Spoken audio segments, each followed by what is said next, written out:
Bismillahirrahmanirrahim. Assalamualaikum warahmatullahi wabarakatuh dan salam sejahtera. Baiklah, pada hari ini saya akan membentangkan ataupun menerangkan proses pembentukan kata baharu dan juga isu kesalahan kata dari sudut pandang morfologi. Apakah itu morfologi? Morfologi ini adalah bidang yang memfokuskan tentang penggolongan kata.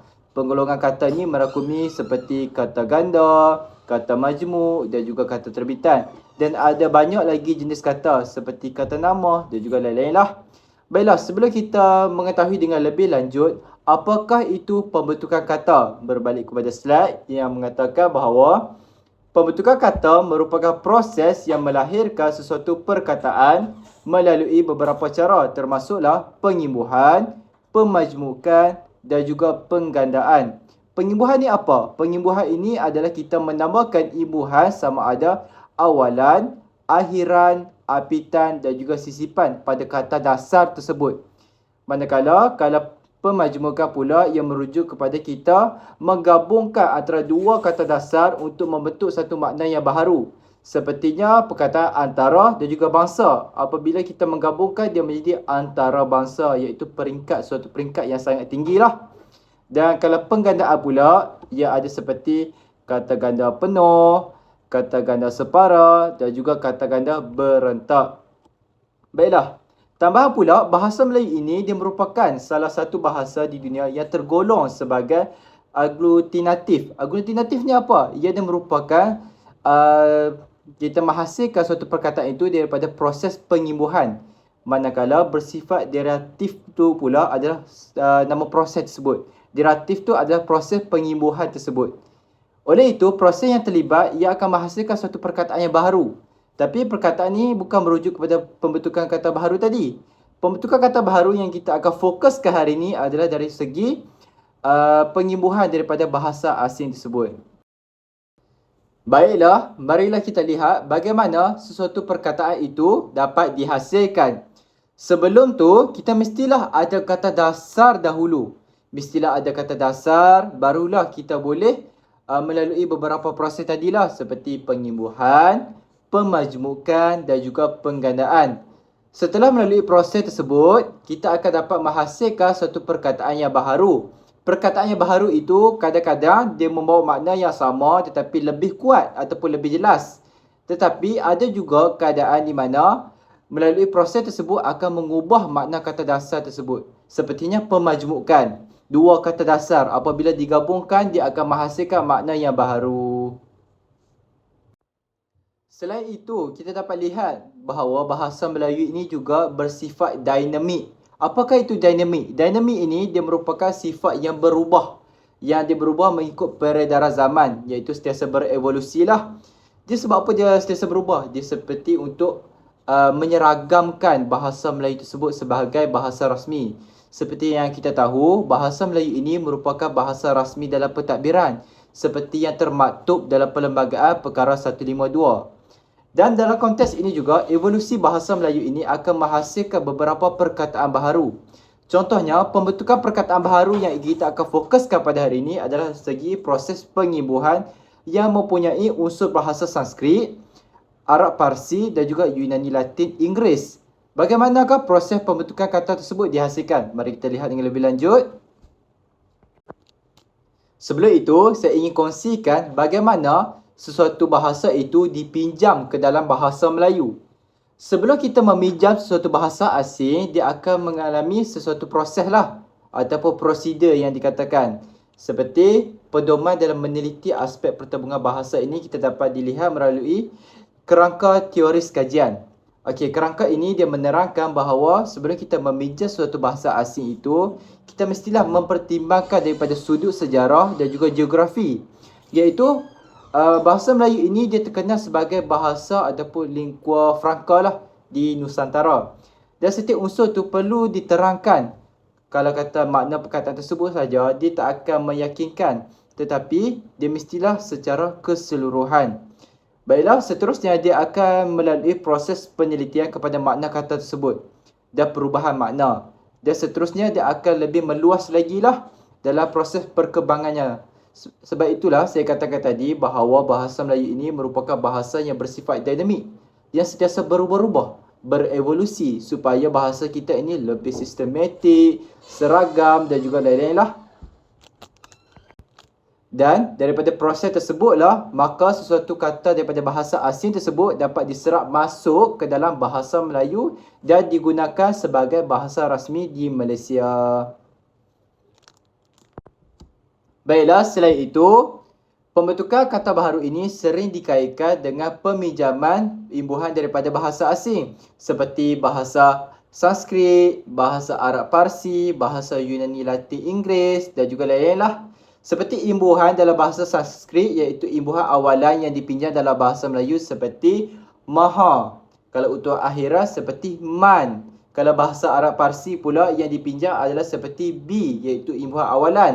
Kalau untuk imbuhan akhirat pula seperti ad. Kalau bahasa Yunani, Latin dan juga Inggeris adalah seperti imbuhan awalannya adalah anti ataupun imbuhan akhirannya seperti isma. Okey. Bagaimana kita nak lihat contoh-contoh pembentukan kata ini dapat dihasilkan? Marilah kita tunjuk dengan lebih lanjut. Baiklah, marilah kita melihat contoh perkataan yang dihasilkan daripada pengimbuhan bahasa asing iaitu bahasa Sanskrit. Untuk bahasa Sanskrit yang pertama iaitu imbuhan awalan maha. Maha ini dia merujuk kepada perkara yang sangat tinggi, yang derajatnya sangat-sangat besar lah. Iaitu seperti Maharaja, Mahakarya. Kalau Maharaja ni kita boleh klasifikasikan sebagai kedudukan raja yang paling tinggi. Kalau dalam Malaysia ini kita ada majlis raja-raja. Tetapi yang akan dipimpin oleh seorang raja sahaja iaitu dikenali sebagai Yang di-Pertuan Agong. Macam itulah kita dapat sinonimkan bagaimana kedudukan Maharaja ini. Maksudnya Maharaja ini dia lebih tinggi daripada taraf raja yang biasa. Kalau Mahakarya pula, Mahakarya ini lebih merujuk kepada jenis-jenis karya yang telah ditulis yang mempunyai nilai yang sangat tinggi.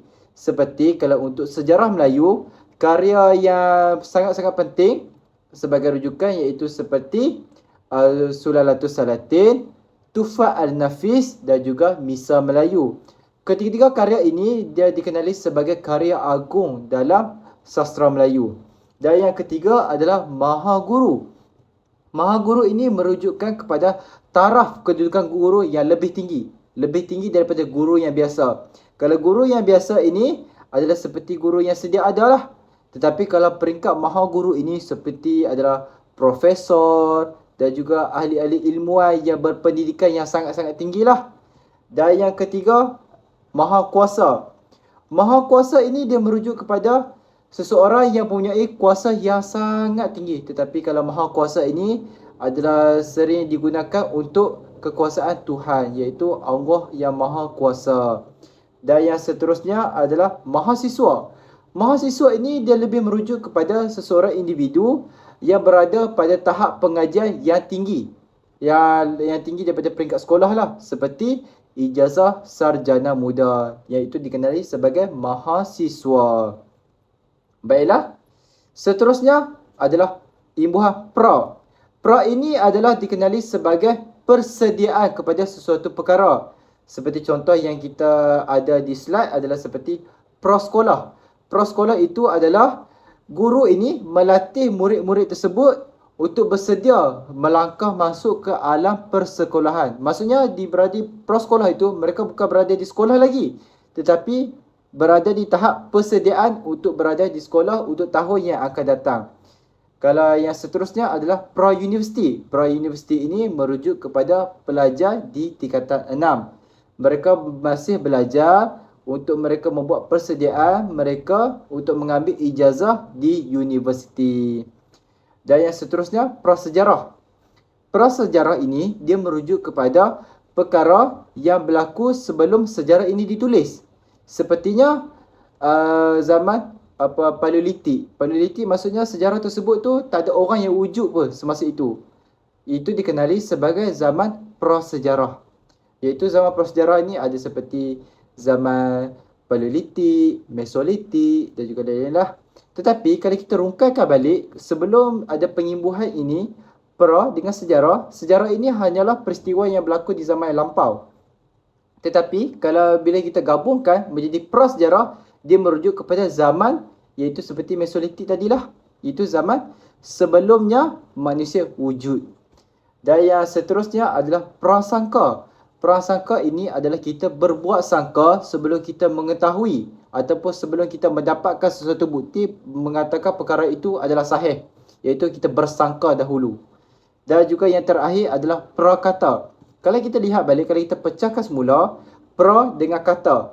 Kalau kata itu adalah kita bercakap, kata, perkataan yang keluar daripada mulut kita. Tetapi kalau prakata ini merujuk kepada kata alu-aluai yang sering digunakan untuk orang memulakan ucapan mereka. Iaitu seperti tokoh, kalau dipanggil untuk memberikan ucapan, dia mesti akan bercakap macam ni. Bismillahirrahmanirrahim. Assalamualaikum warahmatullahi wabarakatuh. Terima kasih pengerusi majlis. Itulah prakata. Maksudnya kata alu-aluan, iaitu dia membina latar perbincangan dahulu supaya ucapannya tu tidak keluar daripada topik. Maksudnya masih terikat dengan formal dalam majlis. Okey? Baiklah, seterusnya kita lihat kepada imbuhan yang ketiga, iaitu imbuhan awalan dui. Imbuhan awalan dui ini ataupun lebih kita mudah fahamlah, iaitu merujuk kepada dua. Maksudnya kalau perkataan itu menggunakan imbuhan dui, maksudnya perkara tersebut mengandungi dua jenis. Seperti dui bahasa. Buku ini adalah dui bahasa. Maksudnya kandungan dalam buku tersebut mengandungi dua bahasa yang berbeza. Selalunya bahasa Melayu dan bahasa Inggeris lah. Maksudnya dalam buku itu ada tertulisnya bahasa Melayu dan juga ada juga tertulisnya bahasa Inggeris.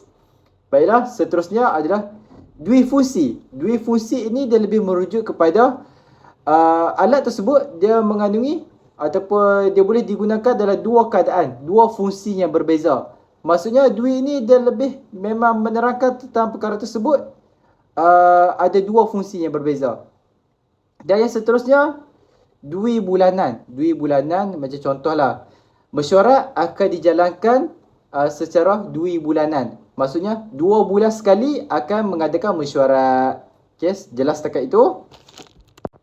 Imbuhan yang keempat, imbuhan akhiran man. Imbuhan akhiran man ni adalah seperti budi. Kalau budi, dia adalah jasa seseorang tersebutlah, iaitu dikenali sebagai budi. Tetapi kalau ditambahkan dengan man, iaitu menjadi budiman, dia menggambarkan sifat seseorang tersebut, iaitu seorang yang budiman, seorang yang sangat baik, yang sangat berbudi pekerti, yang sangat prihatin terhadap orang lain. Dan juga contoh yang kedua adalah seniman. Kalau seni adalah jenis seperti kita lihat seperti karya-karya seni. Tetapi kalau seniman merujuk kepada orang itu sendiri, iaitu seniman yang kita kenali, tokoh seniman di Malaysia ini yang popular adalah seperti Tan Sri P. Ramlee, seorang seniman yang membuat pelbagai filem, pelbagai lagu dan juga macam-macam lagi lah. Dan yang terakhir adalah imbuhan akhiran wan. Wan ini selalunya merujuk kepada lelaki seperti angkasawan, usahawan dan juga sukarelawan. Tetapi kalau perempuan, mereka lebih menggunakan wati, sukarelawati, angkasawati dan juga lain-lain lah. Lepas tu kalau kita menggunakan imbuhan wan ni seperti harta. Harta ni dia membawa masuk kepada harta yang kita ada. Seperti rumahnya besar, itu harta. Tetapi kalau kita tambahkan imbuhan akhiran wan, dia menjadi hartawan, dia akan membentuk perkataan yang maknanya lain. Hartawan adalah orang itu sendiri, orang yang memiliki harta yang sangat banyak. Itu dikenali sebagai hartawan. Kalau orang tu selalu menderma, dia dikenali sebagai dermawan. Okey, faham? Imbuhan ini yang kita pinjam adalah seperti imbuhan awalan B. Imbuhan B ini apabila kita gabungkan dengan kata dasar, ia akan menafikan makna kata dasar tersebut. Sebagai contoh, bilazim. Bilazim ini asalnya kata dasarnya adalah lazim. Lazim ini maksudnya perkara itu mengkhususkan. Tetapi kalau kita tambahkan dengan B, jadi bilazim, maksudnya perkara itu tidak mengkhususkan, tidak normal. Maksudnya, perkataan bilazim ini sering digunakan dalam istilah psikologi. Sepertinya, pakar psikiatri nak mengatakan bahawa seseorang itu tidak normal, tabiatnya tidak normal, ia akan menggunakan pesakit itu bersifat bilazim, iaitu bertingkah laku tidak normal. Dan yang seterusnya adalah biadab. Kalau biadab ini, dia adalah kata dasar daripada adab. Adab ini adalah sikap seseorang tersebut yang beradab, yang baik, sopan santun. Tetapi kalau kita tambahkan dengan imbuhan bi menjadi biadab, orang itu tidak ada adab, kurang ajar. Maksudnya dia membawa makna yang berlainan. Dia membawa makna yang baharu. Maksudnya pembentukan kata baharu itu dihasilkan daripada pengimbuhan ini. Dan yang seterusnya adalah wi, imbuhan akhirat wi, iaitu seperti duniawi. Apabila kita tambahkan imbuhan wi ini di hujung kata dasar, ia melambangkan sifat kepada kata dasar tersebut. Seperti kata dasarnya adalah dunia. Dunia ini adalah seperti sekarang kita berada di dunia nyata. Tetapi kalau kita tambahkan dia menjadi duniawi, ia menggambarkan tentang sifat keduniaan. Maksudnya manusia ini sering lalai kerana mengejar duniawi, sering lalai kerana mengejar sifat-sifat yang wujud di dunia ini. Maksudnya bila kita tambahkan wi, dia akan melambangkan sifat kepada kata dasar tersebut. Dan yang seterusnya ukhrawi. Ukhrawi ini adalah sifat ataupun dunia di akhirat kelak. Maksudnya di akhirat kelak ini dikenali sebagai ukhrawi. Sebab itulah ada pepatah yang mengatakan jika Allah Ta'ala mencipta duniawi tanpa ukhrawi, maka kehidupan di dunia ini tidak ada apa-apa. Baiklah, yang seterusnya adalah manusiawi. Manusiawi adalah sifat kepada manusia. Maksudnya sifat yang biasa yang akan bertingkah jika dia adalah manusia biasa. Iaitu sifat manusia normal, manusiawi. Dan seterusnya, dia ada juga iyah. Apabila kita tambahkan iyah ni, dia adalah menggambarkan perkara itu yang dialami ataupun menjelaskan sifat-sifat yang ada kepada kata dasar tersebut. Seperti alamiah, kehidupan alam yang bersifat alam semula jadi. Maksudnya iyah ni dia membangkitkan balik ataupun menghidupkan semula kata dasar tadi. Dan yang seterusnya adalah akhirat in, iaitu gabungan daripada perkataan kata dasarnya adalah hadir, apabila tambahkan dengan in menjadi hadirin. Dia asalnya dia adalah makna yang berbeza. Tetapi bila ditambahkan dengan imbuhan ini, dia akan melahirkan perkataan yang baharu. Itulah sebabnya proses ini dikenali sebagai proses pembentukan kata yang baharu. Dan yang terakhir adalah imbuhan akhirat ad. Hadirat. Dia macam sinonim balik dengan hadirin tadi. Yang selalunya digunakan untuk pengacara majlis lah. Hadirin dan hadirat yang dihormati sekalian. Apakah beza hadirin dengan hadirat ni? Kalau hadirin ini adalah orang biasa yang hadir dalam majlis tersebut. Tetapi kalau hadirat ini adalah lebih mengkhususkan kepada golongan kenamaan. Orang-orang yang ada pangkat, ada derajat yang tinggi, orang yang terhormat, dihormati dan juga lain-lain. Dan juga perkataan ad ni yang di belakang jika ditambahkan, dia lebih mengkhususkan kepada lelaki. Sepertinya muslimat. Kalau perempuan adalah muslimah. Macam itulah, faham? Dan yang terakhir kita akan lihat daripada contoh pembentukan kata baharu yang menggunakan pengimbuhan daripada bahasa Yunani Latin Inggeris. Sebagai contoh yang pertama, imbuhan awalan pro. Pro ini jika ditambahkan dalam kata dasar, dia membawa maksud kita menyebelahi. Sebagai contoh, pro barat. Jika seseorang itu bersifat pro barat, maksudnya dia menyebelahi orang barat sana. Tetapi jika dipecahkan semula, pro dengan barat, barat ini membawa makna kepada arah barat, timur, selatan dan juga utara. Tetapi kalau digabungkan kepada pro barat, dia akan membawa makna kepada orang yang menyebelahi orang barat, iaitu orang asing, seperti orang-orang di belah Eropah. Dan yang seterusnya anti. Anti ni dia berlawanan sikit dengan pro tadi. Kalau pro tu kita menyebelahi, tetapi kalau anti ni kita tidak menyebelahi, kita tidak suka.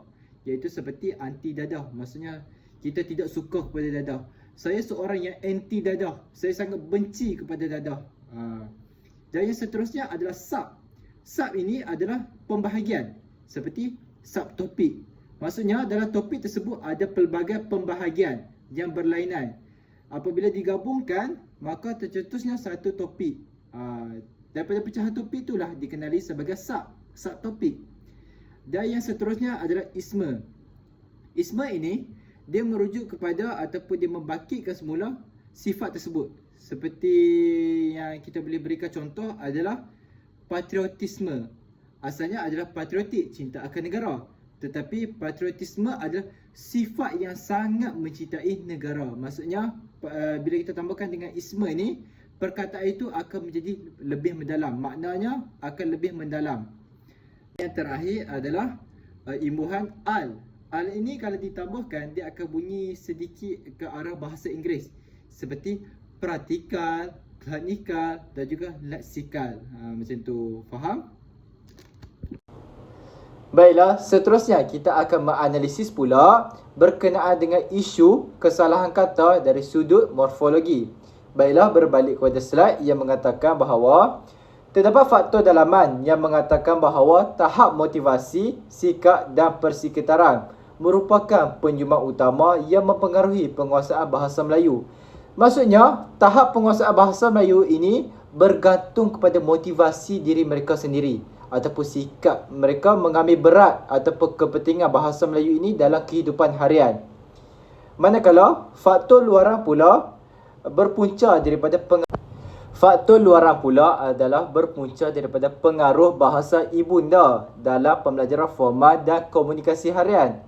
Hal ini dikatakan demikian kerana di negara Malaysia terdapat 3 kaum yang utama, iaitu Melayu, India dan juga Cina.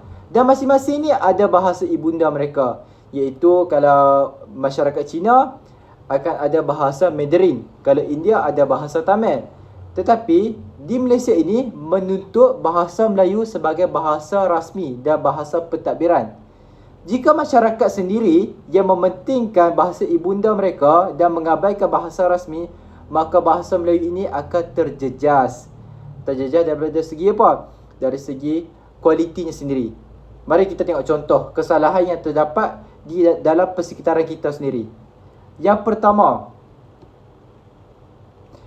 kesalahan morfologi daripada segi papan tanda. Papan tanda tu mengatakan bahawa jualan larang masuk. Kita dengar pun dah ada kesalahan. Kita dah sendiri dapat cam kesalahannya daripada segi apa? Daripada segi pengimbuhannya, iaitu jualan larang masuk. Sangat-sangat tidak logik. Oleh itu, kita mestilah tengok kesepadanannya, kesepadanan maksud dengan bahasa Inggeris tersebut. Iaitu bahasa Inggeris dia menulis no salesman. Maksudnya penjual, jurujual. Maksudnya di sini dia ada kesalahan daripada aspek pengimbuhan. Untuk itu kita perlu mengubahnya, iaitu jurujual dilarang masuk. Kita kena tambahkan imbuhan di perkataan larang bagi menguatkan perkataan tersebut. Jadi pembetulannya yang betul adalah jurujual dilarang masuk. Faham? Seterusnya kesalahan daripada cara menulisnya, iaitu pindah milik. Pindah milik ini adalah kata majmuk. Tetapi kata majmuk ini perlu dijarakkan, iaitu pindah satu perkataan, milik satu perkataan, tetapi membawa makna yang satu sahaja kerana ia adalah kata majmuk. Dan pembetulan yang betul adalah pindah, dijarakkan, milik. Jadi pindah milik. Macam itulah pembetulannya. Faham? Baiklah, seterusnya. Kesalahan yang terdapat dalam sepanduk yang sama, iaitu daripada segi penggunaan imbuhan yang kurang tepat, iaitu imbuhan yang digunakan adalah perserahan. Tetapi kalau perkataan serah, yang lebih tepat adalah penyerahan, bukan perserahan. Perserahan tidak wujud dalam bahasa Melayu, tetapi dia wujud dalam bahasa perbualan harian yang tidak formal. Kalau bahasa baku yang betulnya adalah penyerahan. Lebih lancarkan bila tersebut penyerahan. Faham? Baiklah. Yang seterusnya, contoh yang kita dapat lihat daripada media sosial sendiri, iaitu mereka menggunakan istilah tertinggal. Tertinggal ni dia boleh digunakan untuk perkara yang konkret sahaja. Seperti tertinggal bas, tertinggal telefon bimbit, tertinggal buku, dan macam-macam lagi lah tertinggal. Maksudnya perkara yang kita tertinggal tu kita nampak dan kita dapat lihat. Tetapi kalau daripada segi trend ni adalah perkara yang abstrak. Perkara yang kita dapat berimajinasi sahaja, perkara yang kita tak dapat sentuh. Iaitu yang lebih sesuainya kita gunakan adalah ketinggalan. Ketinggalan ni akan merujuk kepada perkara yang abstrak, perkara yang hanya diimajinasikan ataupun perkara yang tidak dapat dilihat. Iaitu pembetulan yang kita boleh dibuat di sini adalah ketinggalan trend. Faham? Dan yang seterusnya, kesalahan di papan tanda. Kita lihat, mungkin kita tak perasan bahawa papan tanda ni kita kata, oh dah betul dah semuanya. Tetapi tidak semuanya adalah tepat. Ada juga kesilapan yang perlu diperbetulkan. Sebagai contoh perkataan lebuh raya. Lebuh raya ni dia adalah kata majmuk juga. Tetapi dia bukan kata majmuk yang mantap. Dia perlu dijarakkan. Hanya kata majmuk mantap sahaja yang boleh dirapatkan. Lebuh raya perlu dieja secara berasingan, iaitu lebuh satu, raya satu. Jadi lebuh jarak raya. Faham?